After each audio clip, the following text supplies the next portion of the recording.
ಅಲ್ಲಾಹನು ನಮಗೆ ನೀಡುವಂತಹ ಅತಿ ದೊಡ್ಡ ಮುಸೀಬತ್ ಯಾವುದು ಗೊತ್ತಾ? ಅತಿ ದೊಡ್ಡ ವಿಪತ್ತು ಯಾವುದು ಗೊತ್ತಾ? ಕೆಲವೊಮ್ಮೆ ನಮಗೂ ಕೂಡ ಆ ಮುಸೀಬತ್ ಬಂದಿರಬಹುದು. ಅದು ರೋಗ ರುಜಿನಗಳೋ ಕಷ್ಟ ಕಾರ್ಪಣ್ಯಗಳೋ ಅಲ್ಲ. ಕ್ಯಾನ್ಸರ್ನಂತಹ ರೋಗ ಬಂದು ಅಥವಾ ದೇಹದ ಒಂದೊಂದು ಅಂಗಾಂಗಗಳು ಕೂಡ ತುಂಡರಿಸಿ ಹೋಗುವಂತಹ ರೋಗ ಬಂದು ಕಷ್ಟಪಡುವಂತಹದ್ದಲ್ಲ ಅಲ್ಲಾಹ್ ನೀಡುವಂತಹ ಅತಿ ದೊಡ್ಡ ವಿಪತ್ತು. ಕೆಲವೊಮ್ಮೆ ಇದೆಲ್ಲವೂ ಕೂಡ ನಮ್ಮನ್ನು ಪರೀಕ್ಷಿಸಲಿಕ್ಕಾಗಿ ಅಲ್ಲಾಹು ತಾಲ ನೀಡಲೂಬಹುದು.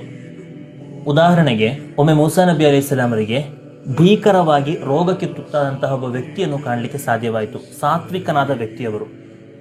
ಅವರನ್ನು ಕಂಡಾಗ ಮೂಸಾ ನಬಿ ಅಲೈಹಿಸ್ಸಲಾಮರವರು ಅಲ್ಲಾಹನ ಬಳಿ ಕೇಳಿದರು, ಅಲ್ಲಾಹನೇ, ನಿನಗೆ ಅತಿ ಹೆಚ್ಚು ಇಬಾದತ್ ಮಾಡುವಂತಹ ಈ ಸಾತ್ವಿಕನಾದ ಈ ವ್ಯಕ್ತಿಗೆ ಇಂತಹ ಭೀಕರವಾದಂತಹ ರೋಗ ನೀಡಲಿಕ್ಕೆ ಕಾರಣ ಏನು ಅಂತ ಅಲ್ಲಾಹು ತಾಲನ ಬಳಿ ಕೇಳಿದಾಗ ಉತ್ತರ ಲಭಿಸಿತು. ಏನು ಗೊತ್ತಾ ಉತ್ತರ? ಆ ವ್ಯಕ್ತಿ ನನ್ನ ಬಳಿ ಸ್ವರ್ಗದಲ್ಲಿರುವಂತಹ ದೊಡ್ಡ ಸ್ಥಾನವನ್ನು ಕೇಳಿದರು. ಅಷ್ಟು ದೊಡ್ಡ ಸ್ಥಾನ ನೀಡಲಿಕ್ಕಿರುವಂತಹ ಡಿಗ್ರಿ ಅವರೇನು ತಲುಪಿರಲಿಲ್ಲ. ಆದ್ದರಿಂದ ಕೇಳಿದ್ದಾರಲ್ವಾ, ಕೊಡಬೇಕಲ್ವಾ ಎಂಬ ನಿಟ್ಟಿನಲ್ಲಿ ಮರಣಕ್ಕೂ ಮುಂಚಿತವಾಗಿ ಅವರಿಗೆ ಈ ರೋಗವನ್ನು ನೀಡಿದ್ದೇನೆ. ಆ ರೋಗದಲ್ಲಿ ಅವರು ಸಬೂರ್ ಮಾಡ್ತಾರೆ. ಅವರಿಗೊಂದು ಪರೀಕ್ಷೆಯಾಗಿದೆ.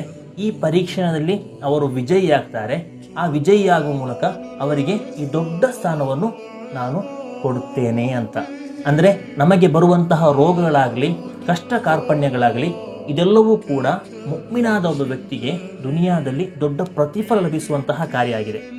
ನಮಗೆ ಬರುವಂತಹ ಒಂದು ಸಣ್ಣ ಜ್ವರದ ಕಾರಣ ಅದೆಷ್ಟೋ ಪಾಪಗಳು ಅಲ್ಲಾಹು ತಾಲ ನಮಗೆ ಮನ್ನಿಸುತ್ತಾನೆ. ಮತ್ತೆ ಯಾವುದಾಗಿದೆ ಅಲ್ಲಾಹು ನಮಗೆ ನೀಡುವಂತಹ ಅತಿ ದೊಡ್ಡ ಮುಸೀಬತ್ ಯಾವುದು ಗೊತ್ತಾ? ಹೇಳ, ದೀನಿಯಾದಂತಹ ವಿಷಯದಲ್ಲಿ ಹಿಂದೆ ಸರಿಯುವಂತಹ ಮನಸ್ಸು.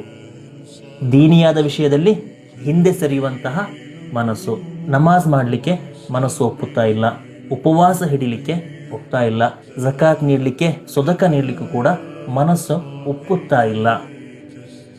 ಸತ್ಕರ್ಮಗಳಿಂದ ಹಿಂಜರಿಕೆ ಒಬ್ಬ ವ್ಯಕ್ತಿಗೆ ಬರ್ತಾ ಇದೆಯಾ?